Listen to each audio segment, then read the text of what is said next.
Salam pembelajar, ketika kita ingin membuat modul ajar, maka perlu pertama memahami topik dan subtopik.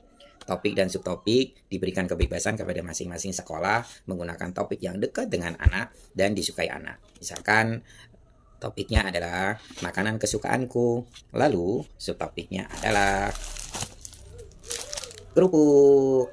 Nah, saat kerupuk ini sudah disukai anak, tugas kita adalah menghubungkan kepada CP, TP, dan ATP. Pemerintah sudah menyediakan CP, TP, ATP, nilai agama, budi pekerti, jati diri, literasi, sains, teknologi, rekayasa, seni, dan matematika. Dan di nilai agama ada tujuan pembelajarannya 1.1, 1.2, 1.3, 1.4. Di jati diri 2.1, 2.2, 2.3, dan 2.4. Sedangkan di dasar-dasar literasi, sains, teknologi, rekayasa, seni, dan matematika ada 3.1, 3.2, 3.3, 3.4, 3.5, 3.6, dan 3.7. Kita bebas mencari atau memilih, dipilih 1.1, 2.1, maupun 3.2. Lalu dihubungkan ke kerupuk ini. Bagaimana caranya? Di 1.1, nilai agama dan budi pekerti mengajarkan anak untuk percaya kepada Tuhan dan mempraktekkan agamanya. Ketika kita memilih makanan kesukaanku lalu kerupuk, maka sebelum kita angkat, adik sudah berdoa belum? Oh iya lupa. Yuk kita berdoa. Angkat kananmu, angkat kirimu, kita satukan lalu berdoa, lalu berdoa, lalu berdoa. Sebelum makan kerupuk kita berdoa.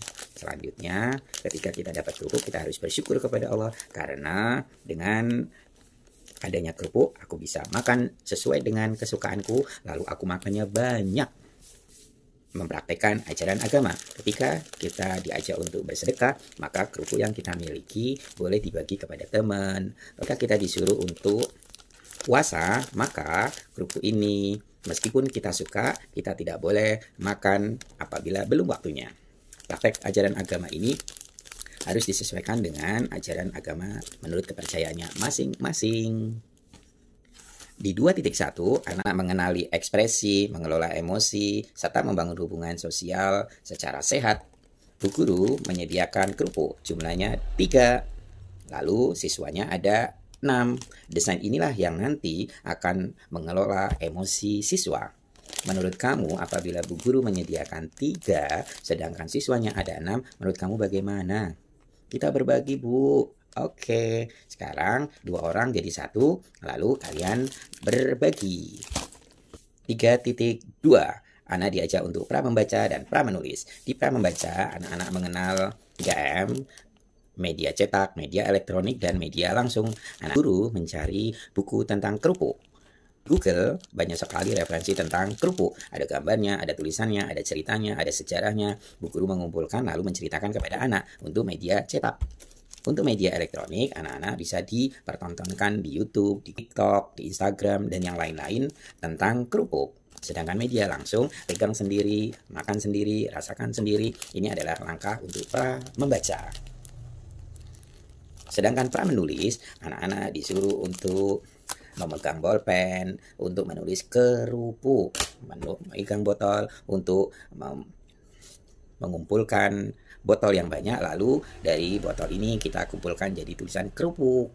Dapat tisu, nanti kita potong-potong jadi huruf K, jadi huruf R, jadi huruf U, jadi huruf P, jadi huruf A, dan jadi huruf K. Ketika kita rangkai jadi tulisan kerupuk. Benda-benda yang ada bisa dibuat menjadi tulisan. Boleh juga menggunakan tangan. Kita cari pasir, lalu menulis kerupuk di pasir. Anak-anak mengenal huruf K, mengenal huruf R, mengenal huruf U, mengenal huruf P, U, dan K menggunakan media-media yang ada di sekitar. Begitu harapannya saat 3 capaian pembelajaran ini bisa dilakukan secara sederhana lalu bisa terintegrasi. Salam pembelajar.